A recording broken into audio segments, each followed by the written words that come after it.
Chapter 16. The Irish goodbye. Her lips were softer than they looked, and a lot smoother than I expected. The gesture was gentle and tastefully timed. It was slow and sweet, but the time passed in the blink of an eye. Our lips had stuck together for a split second as we pulled away from each other, and I loved it. It was a much-needed tender form of affection that was more than welcomed. As great as it was, it couldn't go any further than that. Her touch made me think I wasn't doing enough to avenge my father, not to mention the fact that I couldn't take a rejection and risk losing her right now. Right then, Grace grunted before saying "You smell like cigarettes," and ruined the moment. I took a step back. I couldn't help but laugh. I took it as a sign and replied, "I'm sorry." It was a careful choice of words that I picked, hoping she would know what I was really sorry for, without having to ask. Grace looked at me like a sad puppy that was left out in the rain, placed the blow dryer down on the table and left the bathroom. "I'm going to take a shower," I said, with a smirk to follow. "Okay," she whispered in return. I turned the water on and then I turned towards Grace asking, "Are you going to be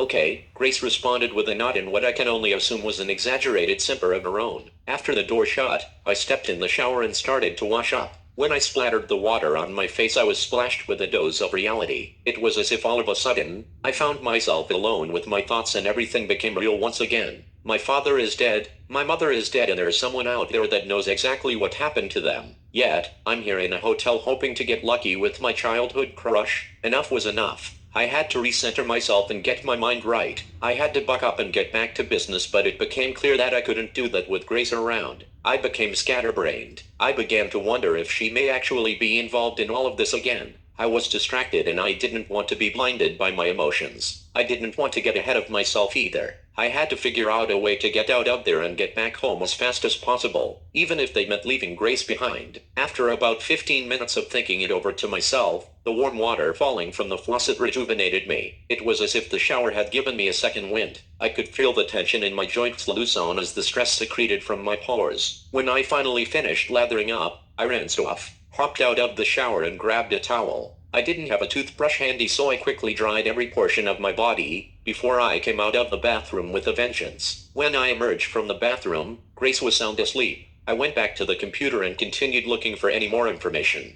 anything regarding my father's death, but nothing was there. Not even the articles I read earlier. Every single one of them had been removed. Something wasn't adding up. I started to think Grace may have scrubbed them from the internet herself. We just got the information from Smokey, so it should have been there. It was more than suspicious. No one was supposed to know we were here. We were careful and Grace said she was going to pay cash. But now that I think about it, I couldn't confirm or deny that she actually did. It became possible that she didn't follow through intentionally and set me up. If they were in fact the case, then why didn't they act already? I grew puzzled and realized there was a lot more that I needed to know. I was ready to spring into action, and I was glad Grace was asleep because she would try to talk me out of it. I decided to go out and survey the surroundings myself. I wanted to see if I could find anything the detectives may have overlooked at the scene. Last time I ran out to the car, I didn't get to scope out the entire area and there was nothing else I could think of. Nevertheless, I wanted to take a walk by myself. I wanted to smoke the cigarette I had from Smokey and do some recon on my own.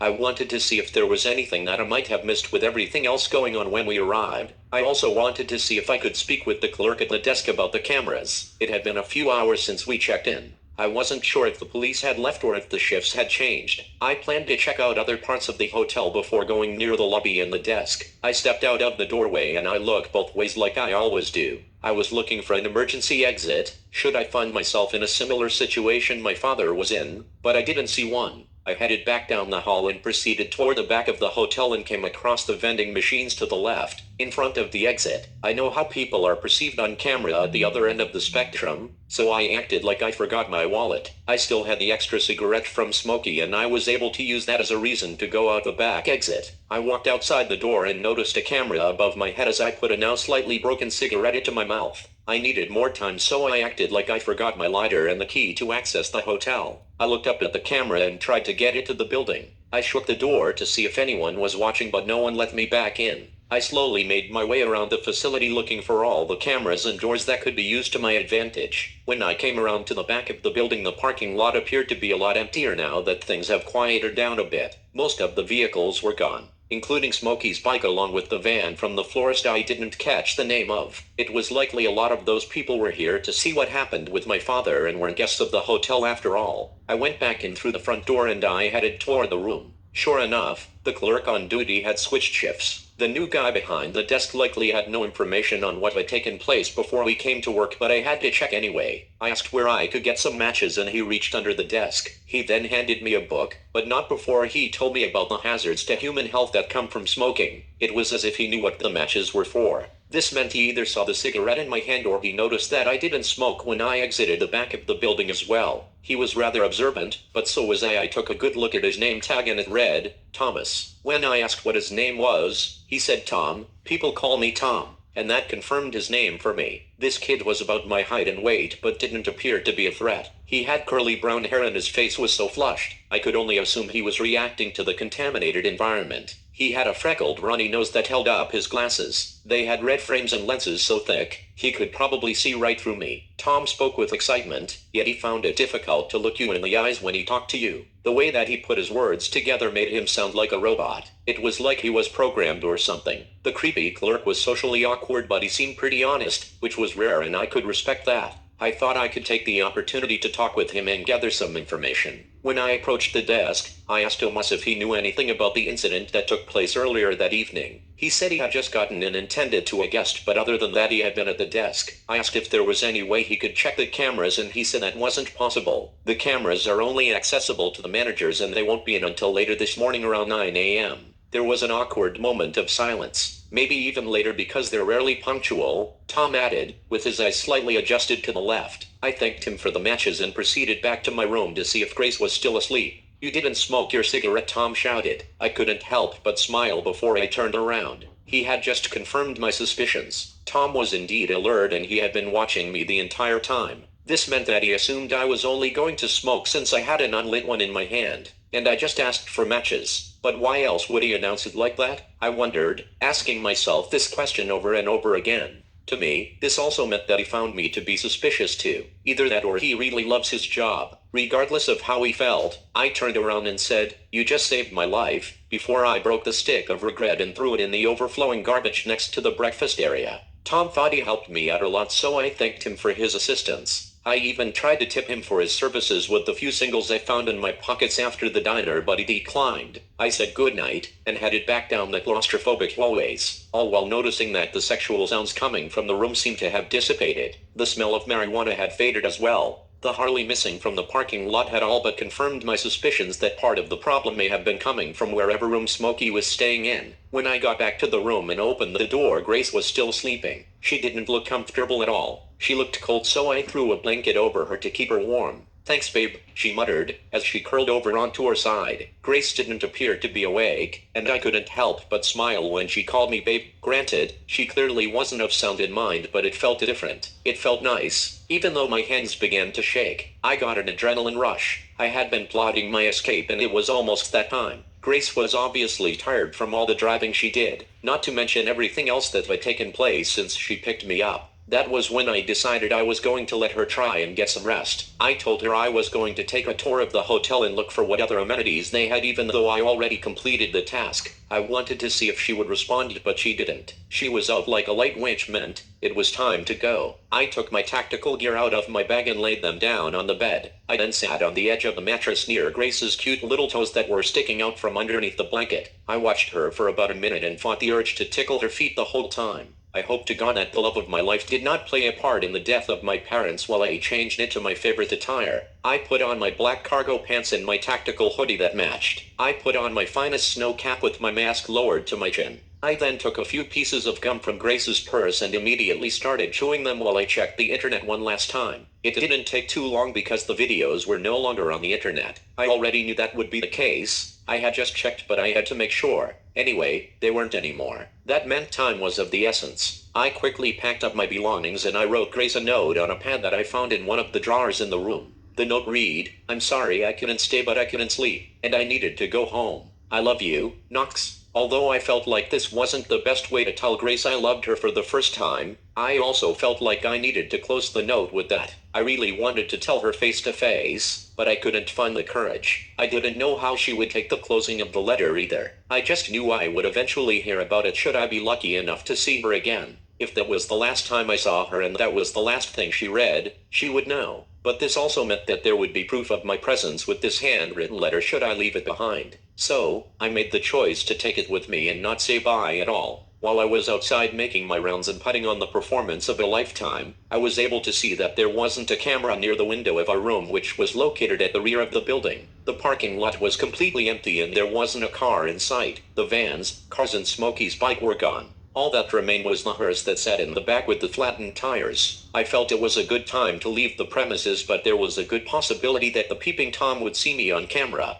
I needed a diversion and I had to think quickly. I remember him telling me that he was the only one working and I called the front desk from the phone in the room. I figured I could ask him to bring me some toilet paper since I had just been down by the desk and forgot. I made it clear that I didn't want to leave the room because Grace was sleeping, and I accomplished that by using a very soft-spoken tone. Once Tom said he would bring it right to me, I was ready. I told him that he doesn't have to knock and he could just leave it at the door. He said, "Okay, no problem, I'll get right on it," and I believed him. I made sure to tell him that I'd check for it in a few minutes. That way I could have a time window of expectations. I knew Tom would have to hustle and he wouldn't be at the desk much longer. That being so, it was a perfect time for me to leave the premises. I opened the door as much as I could and slipped out silently. I made my way down the hall, made a left, past the vending machines and went out the back door. I hopped over the railing that was in the blind spot of the back door camera and landed in the shadows of the handicap ramp. Next, I made my way to the bushes on the side of the building which led to the river located to the left of the parking lot. That's when I saw what looked like tractor trailers in the back of the hotel. I assumed it would be where they do laundry and handle the linens, but I couldn't tell if it was connected to the hotel or not. That area wasn't even visible from the lot that I had access to when I made my rounds. I was only able to see it now that I was moving along the river. My house wasn't too far away, and I felt that I could make it on foot before sunrise, using the shade of darkness as camouflage in the night. I was able to hustle along the shoreline without being spotted, not by anyone jogging, walking their dog, or walking by on a midnight stroll. It was just before dawn and it appeared that the sun would be rising within a few hours. I had to get home before that in order to refrain from being seen.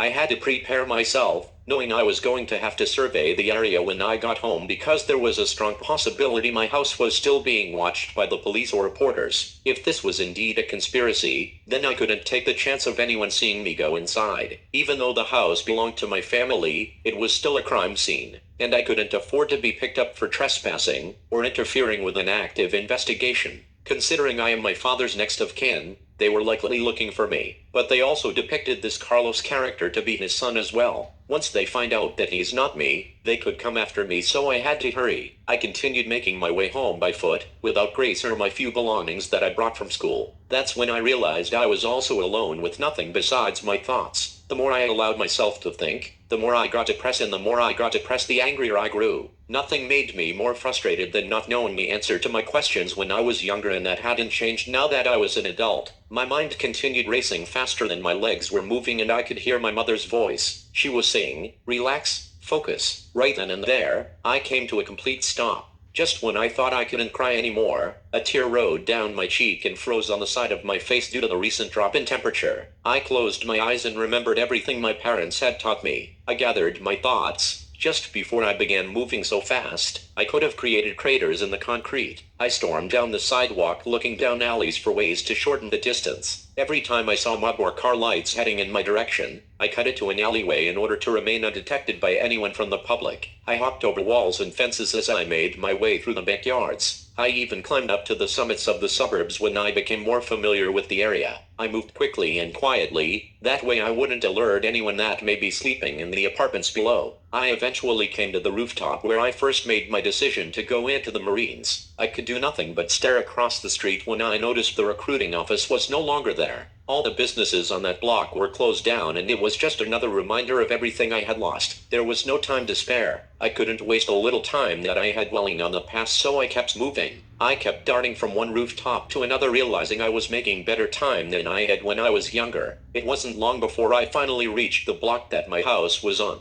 I took a glance out over the intersection and I could see that all the commotion had died down. There were still several groups of people on the street, but the police seemed to be gone. There didn't appear to be many eyes on my house anymore either. I took a second to look around for the most convenient route to my house before I made my way down from the top of the building. The rooftops didn't have a fire escape, but they were so close together that I was able to spider climb down to the ground level. That's when I started dashing through the backyards, hoping not to stumble upon any motion lights that would alert anyone to my presence. I kept hopping from yard to yard until I found myself just a couple properties of my own. Once I could see my house from my position, my neighbor Mr. Hines had stumbled outside to smoke on the porch. He appeared to be intoxicated. His balance was off, and he could hardly stand up without holding onto the railing. He turned around and yelled at someone, but I couldn't understand what he was saying. As he slurred his speech, he reminded me a lot of my father, and I couldn't help but sympathize with him now. Ironically, he lost his wife not long ago as well. That's when I started to notice the change in his behavior too. He began drinking just like my father had, and suddenly, it all made sense. I never knew the severity of the situation until now. I couldn't help but wonder how close my father and Mr. Hines might have gotten while I was gone.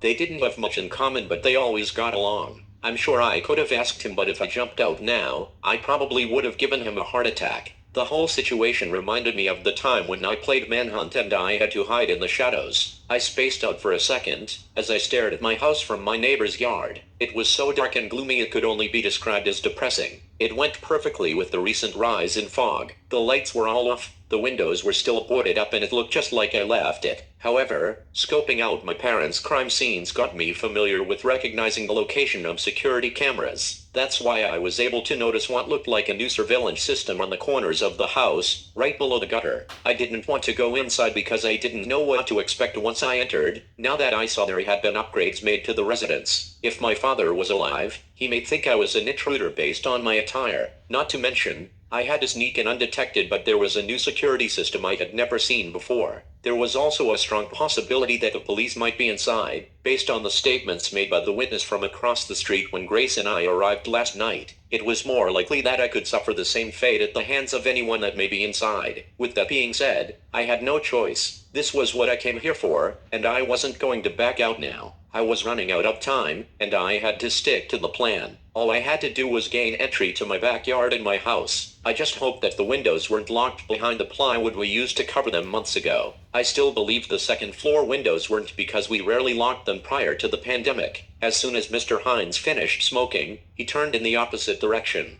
I dove over the fence without touching it, and I landed in a handstand, which quickly turned into a forward somersault. The entire motion ended with me lying flat on my back in the grass. When my landing came to a halt, I lay down flat on my back, looking up in the direction of my neighbor, making sure he didn't see me. I waited for a few seconds and let the door close before I moved another inch. I didn't want to be seen, because had I been, I would have most certainly been viewed as a burglar, which could have led to me being shot without warning. Luckily, that wasn't the case, and I have done this plenty of times without incident in the past. Mr. Hines went back inside and I got up on my feet, moving towards the house without a sound. I was able to keep quiet by walking slowly and arching my foot from heel to toe. This is a technique that allows you to walk over leaves, branches, as well as other surfaces without making any noise at all. It can also be used on hard wooden floors that usually creak, which would come in handy once I get inside of my home that looked to be more secure than Fort Knox.